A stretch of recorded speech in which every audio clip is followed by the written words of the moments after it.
Assalamualaikum warahmatullahi wabarakatuh, anak-anakku sekalian. Sayur ditumis untuk ayah makan. Tidak lupa diberi cabai agar lezat. Selamat HUT RI ke-76, anandaku sekalian. Kibarkan bendera, kobarkan semangat. Selamat pagi semuanya. Semoga ananda sekalian selalu berada dalam kebaikan, kesehatan, dan keberkahan dalam menjalani hari-hari penuh perjuangan ini. Belajar itu adalah berjuang melawan kebodohan. Oleh karena itu, belajar harus memiliki energi yang penuh. Nah, sudah pada sarapan belum ini? Kalau belum, boleh kok kalian belajar sambil sarapan. Kalau sudah sarapannya, jangan lupa untuk menulis catatannya ya. Materi yang Ibu berikan dalam video ini jangan lupa untuk dicatat di dalam buku catatan. Karena di akhir semester akan Ibu periksa buku catatannya.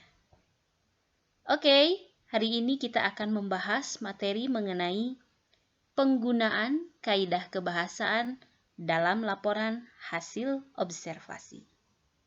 Disimak baik-baik ya. Materi kali ini yaitu menggunakan kaidah-kaidah bahasa yang digunakan dalam menyusun laporan hasil observasi.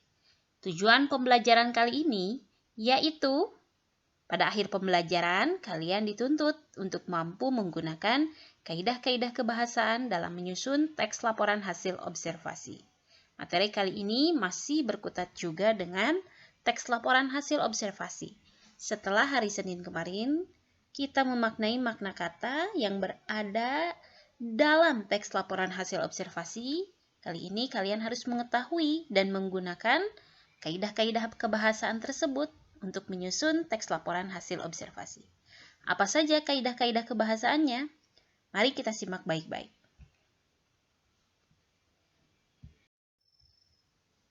Kaidah kebahasaan teks laporan hasil observasi yang pertama yaitu kalimat definisi dan kalimat deskripsi. Penggunaan kalimat definisi dan kalimat deskripsi itu mutlak dan biasanya memang ada dalam teks laporan hasil observasi. Masih ingat tidak apa yang dimaksud dengan kalimat definisi? Mari kita baca terlebih dahulu. Kalimat definisi merupakan kalimat yang menjelaskan suatu hal, baik itu benda hidup maupun benda mati secara umum. Umumnya, penggunaan kalimat definisi dalam teks laporan merujuk pada istilah teknis atau ilmiah yang berkaitan dengan bidang tertentu. Dan hal tersebut dapat membantu kalian sebagai seorang pembaca untuk memahami istilah teknis atau ilmiah yang muncul dalam teks tersebut. Kalimat definisi juga biasanya menggunakan kopula. Apa itu kopula? Seperti kata adalah, merupakan, dan yaitu. Contohnya, dalam teks belalang anggrek misalnya. Belalang anggrek adalah, nah ini kalimat definisi. Belalang anggrek adalah, dan adalah ini merupakan kopula. Salah satu jenis belalang sentadu atau belalang sembah yang hidup di Indonesia dan kawasan Asia Tenggara lainnya. Contoh kedua, belalang anggrek merupakan, nah kata merupakan ini merupakan kopula ya yang biasanya ada dalam kalimat definisi. Predator polifagus atau pemakan beberapa jenis mangsa. Sampai sini sudah paham? Pasti kalian paham. Karena biasanya kalimat definisi ini sering kita gunakan dalam kehidupan sehari-hari. Nah, yang pertama yaitu kalimat definisi. Selanjutnya yaitu kalimat deskripsi. Apa yang dimaksud dengan kalimat deskripsi?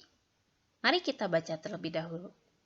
Kalimat deskripsi digunakan untuk menggambarkan sifat-sifat atau ciri-ciri yang khusus atau spesifik dari suatu benda. Kalian dapat menggunakan kalimat deskripsi saat menjelaskan sifat sebuah benda kepada pembaca berdasarkan apa yang indera kalian rasakan, sehingga pembaca seolah-olah benar-benar melihatnya atau merasakannya sendiri. Nah, tentu sudah paham ya mengenai kalimat deskripsi ini, karena materi kalimat deskripsi ini sering kalian temukan dan pernah kalian pelajari di bangku sekolah menengah pertama. Dan tentunya sering kalian temukan juga kalimat deskripsi pada pelajaran atau pembelajaran yang lainnya. Contohnya, tubuh mereka berwarna putih dengan aksen merah muda lembut atau cerah. Nah, ini merupakan kalimat deskripsi. Berisi mengenai ciri-ciri. Ciri-ciri apa ini? Ya, kalian harus tahu. Dalam teks mana tubuh mereka berwarna putih dengan aksen merah muda lembut atau cerah ini berada? Kemudian contoh yang kedua, sayap depan berfungsi melindungi sayap belakang, sehingga teksturnya lebih keras. Nah, ini merupakan struktur, ya, struktur atau ciri-ciri spesifik dari teks kunang-kunang. Masih ingat tidak? Tentu kalian harus ingat ya. Nah, ini merupakan contoh dari kalimat deskripsi. Jadi, kalimat deskripsi itu biasanya menggambarkan sebuah sifat-sifat atau ciri-ciri yang khusus atau mendetail atau spesifik dari sebuah benda. Selain menggambarkan sifat atau ciri khusus sebuah objek, kalimat deskripsi juga dapat menjelaskan sebuah aktivitas yang dilakukan objek tersebut. Kalimat ini menggunakan kata kerja material atau kata kerja yang menunjukkan tindakan suatu benda, binatang, manusia, ataupun peristiwa. Contohnya, rongga itu memperkuat suara yang dihasilkan oleh getaran timbal. Rongga apa yang dimaksud dalam teks mana ini? Nah, ini merupakan kata kerja material, kalimat yang menggunakan kalimat kata kerja material atau kata kerja yang menunjukkan tindakan suatu benda, dalam hal ini yaitu binatang.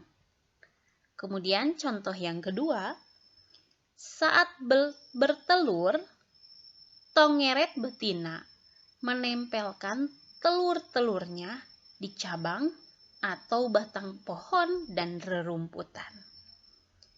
Tentu contoh kedua ini berada pada teks tongeret.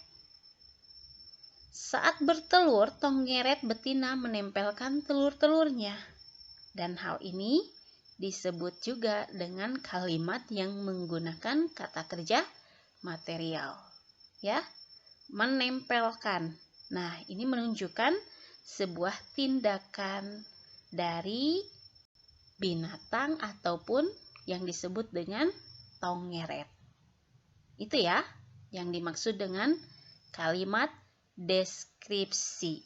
Jadi, selain menggambarkan sifat atau ciri khusus suatu objek, kalimat deskripsi juga dapat menjelaskan sebuah aktivitas yang dilakukan objek tersebut. Selanjutnya yaitu kalimat deskripsi. Apa yang dimaksud dengan kalimat deskripsi? Mari kita baca terlebih dahulu. Kalimat deskripsi digunakan untuk menggambarkan sifat-sifat atau ciri-ciri yang khusus atau spesifik dari suatu benda. Kalian dapat menggunakan kalimat deskripsi saat menjelaskan sifat sebuah benda kepada pembaca berdasarkan apa yang indera kalian rasakan, sehingga pembaca seolah-olah benar-benar melihatnya atau merasakannya sendiri. Nah, tentu sudah paham ya mengenai kalimat deskripsi ini, karena materi kalimat deskripsi ini sering kalian temukan dan pernah kalian pelajari di bangku sekolah menengah pertama. Dan tentunya sering kalian temukan juga kalimat deskripsi pada pelajaran atau pembelajaran yang lainnya. Contohnya, tubuh mereka berwarna putih dengan aksen merah muda lembut atau cerah. Nah, ini merupakan kalimat deskripsi. Berisi mengenai ciri-ciri. Ciri-ciri apa ini? Ya, kalian harus tahu. Dalam teks mana tubuh mereka berwarna putih dengan aksen merah muda lembut atau cerah ini berada? Kemudian contoh yang kedua, sayap depan berfungsi melindungi sayap belakang, sehingga teksturnya lebih keras. Nah, ini merupakan struktur, ya, struktur atau ciri-ciri spesifik dari teks kunang-kunang. Masih ingat tidak? Tentu kalian harus ingat ya. Nah, ini merupakan contoh dari kalimat deskripsi. Jadi, kalimat deskripsi itu biasanya menggambarkan sebuah sifat-sifat atau ciri-ciri yang khusus atau mendetail atau spesifik dari sebuah benda. Selain menggambarkan sifat atau ciri khusus sebuah objek, kalimat deskripsi juga dapat menjelaskan sebuah aktivitas yang dilakukan objek tersebut.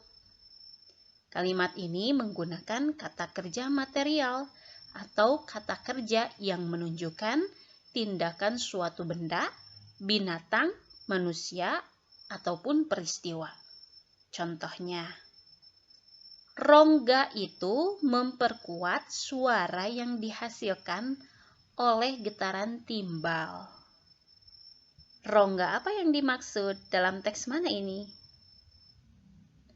Nah, ini merupakan kata kerja material, kalimat yang menggunakan kalimat kata kerja material atau kata kerja yang menunjukkan tindakan suatu benda, dalam hal ini yaitu binatang. Kemudian contoh yang kedua, saat bertelur, tongeret betina menempelkan telur-telurnya di cabang atau batang pohon dan rerumputan. Tentu contoh kedua ini berada pada teks tongeret. Saat bertelur, tongeret betina menempelkan telur-telurnya. Dan hal ini disebut juga dengan kalimat yang menggunakan kata kerja material. Ya, menempelkan. Nah, ini menunjukkan sebuah tindakan dari binatang ataupun yang disebut dengan tongeret.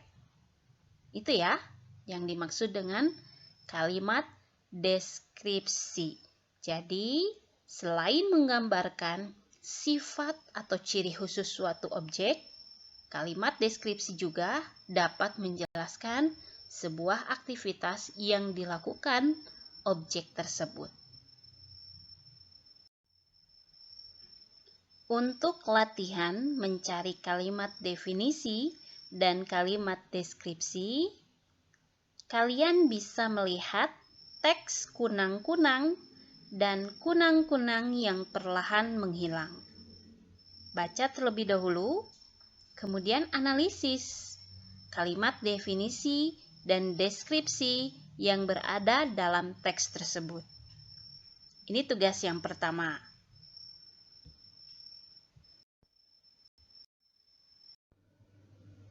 Baik, sekarang yaitu kaidah kebahasaan yang kedua. Kaidah kebahasaan yang kedua yaitu terdapat imbuhan di. Seringkali penulisan imbuhan di itu disalahartikan dengan kata depan di. Untuk membedakan mana yang merupakan imbuhan dan mana yang merupakan kata depan, kalian dapat mempelajarinya dari tabel berikut ini. Ini merupakan tabel perbedaan antara imbuhan di dan kata depan di. Perbedaannya terletak pada fungsi. Fungsi imbuhan di itu membentuk kata kerja pasif. Sedangkan fungsi kata depan di itu menunjukkan keterangan tempat ataupun waktu. Kemudian perbedaan yang kedua terletak dalam penulisannya. Imbuhan di ditulis serangkai dengan kata dasarnya. Sedangkan pada kata depan di ditulis terpisah dengan kata yang diikutinya.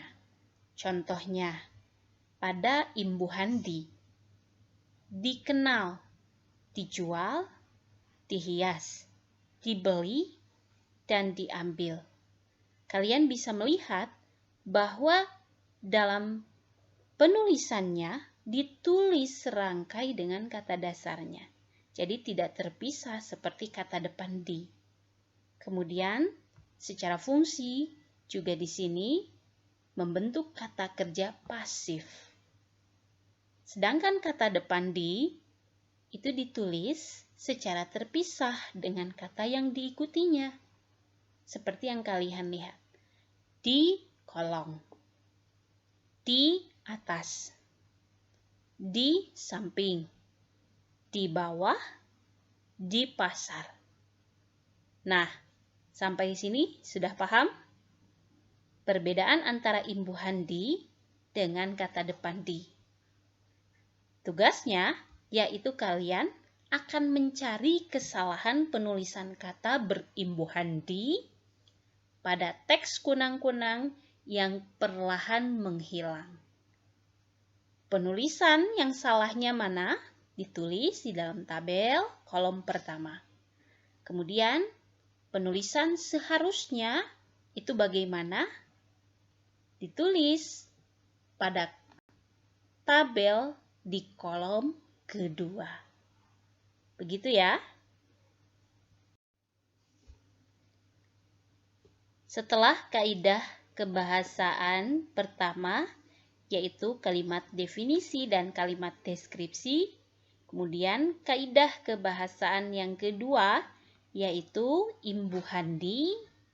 Sekarang kaidah kebahasaan yang ketiga, yaitu penulisan kutipan tidak langsung dan sumber rujukannya. Sebagai teks yang bersifat ilmiah, laporan hasil observasi harus menyajikan data yang akurat, sebagaimana yang Ibu sebutkan pada pertemuan yang kedua, bahwa ketika kalian mengobservasi sebuah objek, kalian juga harus mencari informasi tambahannya sebagai pendukung atau informasi rujukan lainnya sebagai informasi pendukung pada objek yang akan kalian observasi.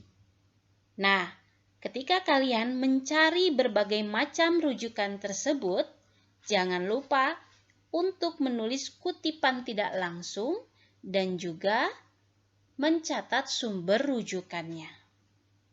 Karena sebagai teks yang bersifat ilmiah, laporan hasil observasi harus menyajikan data yang akurat. Salah satu cara untuk menyajikan data yang akurat sebagai pendukung hasil observasi, kalian dapat menggunakan sumber lain, baik berupa buku dan artikel cetak maupun sumber digital. Ada berbagai macam cara untuk mencatat kutipan tidak langsung dan sumber rujukannya. Perhatikan kutipan teks berikut ini. Kunang-kunang betina ada yang mempunyai sayap dan tidak mempunyai sayap sehingga tidak selalu terbang. Kutipan dari siapa ini? Ternyata ini merupakan kutipan berupa buku. Maka kalian akan menulis atau mencatatnya dengan tanda kurung, kemudian ditulis juga nama pengarang atau penulisnya. Siapa nama pengarang dan penulisnya? Seumpama di sini adalah Boror dan White. Pada tahun berapa buku atau artikel tersebut dicetak? Kemudian kalian catatkan. Ternyata pada tahun 1970. Kemudian, pada halaman berapa kutipan tersebut berada? Kalian juga harus mencatatnya. Pada halaman 37. Boror dan White 1970,37. Tutup kurung. Nah, begitu ya caranya. Itu cara yang pertama. Kemudian untuk cara yang kedua, Essig dalam kurung 1958. Angka apa ini? Merupakan tahun terbit atau tahun cetak. 78. Angka apa pula ini? Ini merupakan halaman. Halaman apa? Yaitu di mana cetakan atau kutipan tersebut berada. Menyatakan bahwa spesies kunang-kunang sering ditemukan di daerah dengan kelembaban tinggi dan hangat, seperti kolam, sungai, payau, lembah, parit, dan padang rumput. Ibu ulangi, Essig dalam kurung 1958, ini tahun terbit, 78, ini merupakan halaman di mana kutipan tersebut berada. Begitu ya. Jadi ada dua cara. Yang pertama mengutip kutipannya terlebih dahulu. Kemudian kalian mencatat nama, tahun terbit, halaman. Ataupun cara yang kedua, kalian mencatat terlebih dahulu nama pengarangnya, kemudian tahun terbit, setelah itu halaman kutipan tersebut berada. Nah, kedua kalimat tersebut merupakan kutipan tidak langsung yang digunakan oleh penulis. Kutipan tidak langsung adalah penggunaan pendapat seorang penulis atau tokoh berupa intisari atau ikhtisar dari pendapat tersebut. Untuk membuat kutipan tidak langsung, kita harus memahami terlebih dahulu informasi apa yang akan dikutip. Setelah itu, tulislah inti dari informasi tersebut dengan menggunakan bahasa sendiri. Kalian juga dapat mengubah struktur kalimatnya menjadi kalimat pasif ataupun sebaliknya. Jadi, ketika mengutip, ada baiknya kalian membaca terlebih dahulu, kemudian kalian ringkas berupa ikhtisar atau intisari dari pendapat tersebut menggunakan bahasa kalian sendiri.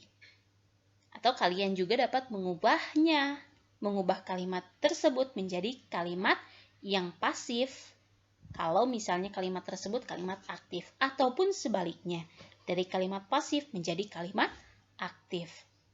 Tapi intinya jangan lupa untuk mencantumkan nama, tahun terbit, dan halamannya. Kutipan tidak langsung yang dituliskan dalam teks dapat menggunakan dua format pada contoh kalimat di atas. Kalimat pertama mencantumkan sumber kutipan dalam tanda kurung pada akhir kalimat berupa nama belakang pengarang, tahun penerbitan, dan halaman sumber kutipan. Kutipan tersebut diambil dari tulisan karya Boror dan White tahun 1970 pada halaman 37. Sedangkan kalimat kedua mencantumkan nama belakang penulis sumber kutipan di luar tanda kurung dan mencantumkan tahun serta halaman kutipan dalam tanda kurung.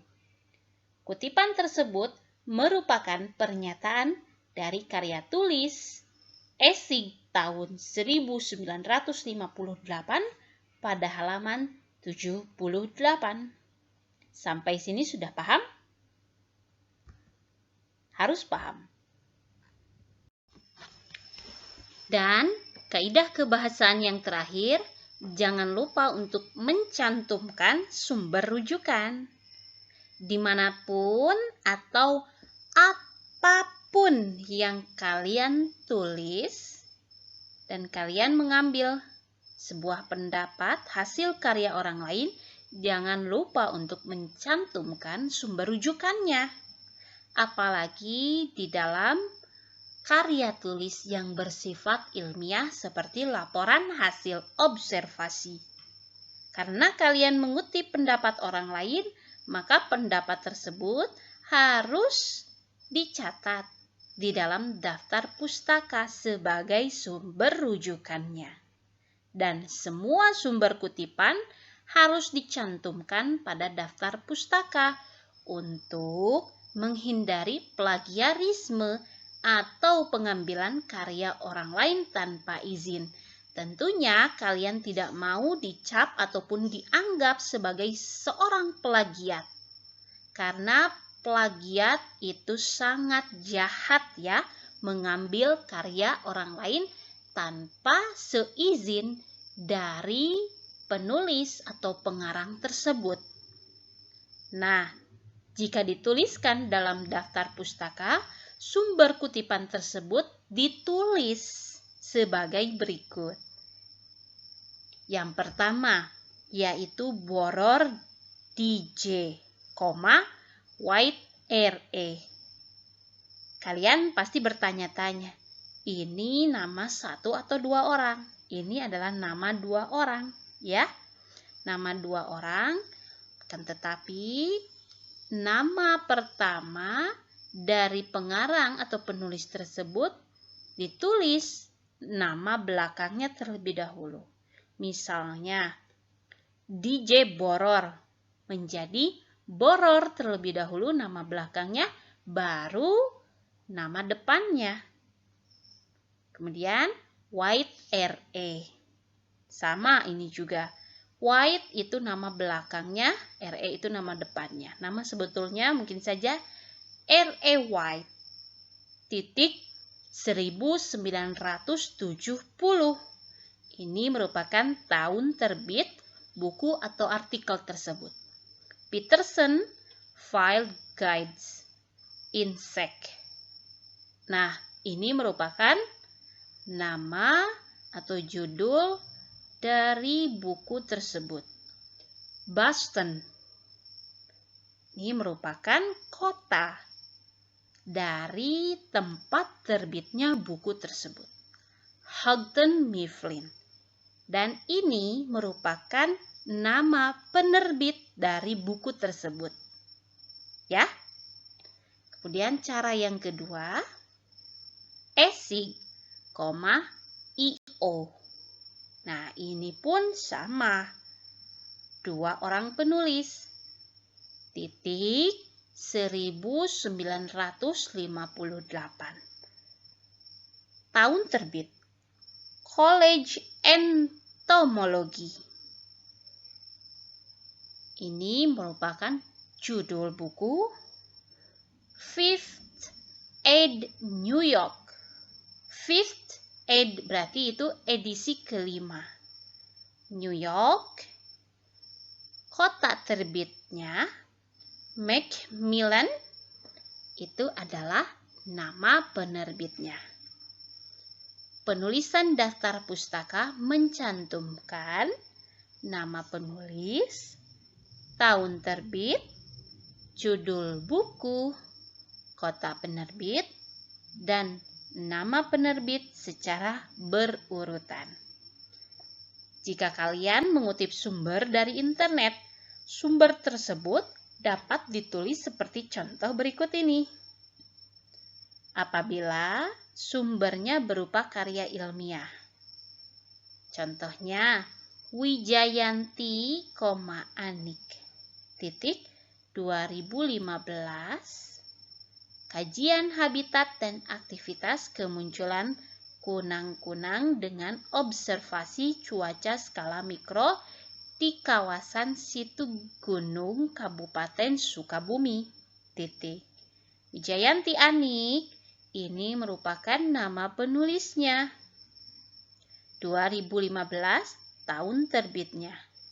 Kajian habitat dan aktivitas kemunculan itu merupakan nama atau judul dari skripsi. Kabupaten Sukabumi. Nah, itu sampai Kabupaten Sukabumi merupakan judul dari objek yang diteliti oleh Anik Wijayanti ini. Skripsi pada Departemen Geofisika dan Meteorologi FMIPA IPB. Terdapat di mana kalian misalnya mengambil skripsi tersebut di internet, maka cantumkan juga linknya. Biasanya link itu terdapat di dalam tab atau jendela yang berada dalam penelusuran yang kalian cari. HTTPS repositori IPB ACID bla bla bla bla bla bla. Nah, jangan lupa untuk mencantumkan alamat ataupun link tautan tersebut. Berikan keterangan diunduh pada tanggal 1 Juli 2020. Nah, itu apabila sumbernya berupa karya ilmiah. Yang kedua, apabila sumber tersebut berupa artikel. Trim, Bambang Trim, ya namanya berarti. 2014 tahun terbitnya, artikel tersebut yaitu tahun 2014. Judul artikel tersebut yaitu Harga Sebuah Impian Menulis. Manis Tebu, 11 April 2014. Dilihat. Nah, karena ini kalian lihatnya pada tanggal 12 April 2014. Jadi, kalian cantumkan apabila diunduh, maka cantumkan keterangannya dengan kata diunduh. Akan tetapi hanya melihat saja, maka cantumkan keterangannya dengan kata dilihat 12 April 2014. Linknya cantumkan. Nah, itu ya, 2 cara penulisan, baik berupa karya ilmiah maupun berupa artikel. Hal-hal yang penting dalam menulis sumber rujukan harus dicatat ya, diingat baik-baik bahwa yang pertama, tanggal pengaksesan itu penting untuk dicantumkan. Seperti yang Ibu bilang tadi, bahwa kalau misalnya diunduhnya dijelaskan pada tanggal berapa, ataupun hanya melihat atau membacanya saja, dilihat dijelaskan, dilihatnya pada tanggal berapa. Nah, jadi sumber dari internet ini bersifat dinamis, sehingga sewaktu-waktu dapat menghilang ataupun berubah. Bisa jadi teman kalian yang mengakses, misalnya saya ingin melihat pendapat ini berdasarkan laporan hasil observasi teman kamu. Akan tetapi setelah kamu masukkan link tersebut, ternyata linknya sudah tidak ada. Jadi memang betul sumber dari internet ini bersifat dinamis. Jadi sewaktu-waktu bisa saja berubah, baik itu menghilang ataupun dihapus karena berbagai kepentingan. Dan hal yang kedua yang harus kalian ingat yaitu format penulisan kutipan dan daftar pustaka yang disampaikan di atas menggunakan format Chicago Manual Style atau CMS edisi ke-16. Selain CMS, terdapat banyak jenis format penulisan kutipan dan daftar pustaka yang digunakan di seluruh dunia, antara lain yaitu American Psychological Association, dan Modern Language Association. Setiap lembaga biasanya menentukan jenis format yang digunakan, termasuk dalam kegiatan lomba karya tulis ilmiah. Jika kalian akan mengirimkan karya tulis ilmiah, perhatikanlah aturan yang ditetapkan oleh panitia secara seksama. Jadi, umumnya memang penulisan kutipan atau daftar pustaka itu menggunakan format penulisan CMS atau atau MLA, ya, akan tetapi hal itu bisa saja berubah-ubah karena memang harus harus memperhatikan aturan-aturan yang ditetapkan oleh panitia. Bisa saja misalnya formatnya menggunakan Times New Roman ataupun hal-hal Arial ataupun bisa jadi format penulisan yang lainnya pula. Begitu ya. Jadi sumber rujukan yang terpenting yaitu tanggal pengaksesannya harus dicantumkan. Untuk tugas yang ketiga, yaitu kalian akan mengubah informasi pada slide selanjutnya menjadi kutipan tidak langsung, seperti contoh pada slide halaman ini. Lalu, tuliskan sumber kutipan tersebut sesuai dengan aturan yang telah Ibu jelaskan tadi. Contohnya, lihat baik-baik. Orang molo tak akan menebang pohon madu karena diibaratkan sebagai kulit dan rambut. Apalagi madu yang dihasilkannya memberikan banyak manfaat. Lebih jauh, orang molo memperlakukan pohon madu dengan penghargaan yang sangat tinggi. Mereka mengibaratkan lebah madu sebagai feotani atau anak perempuan raja. Sumber informasinya dari mana?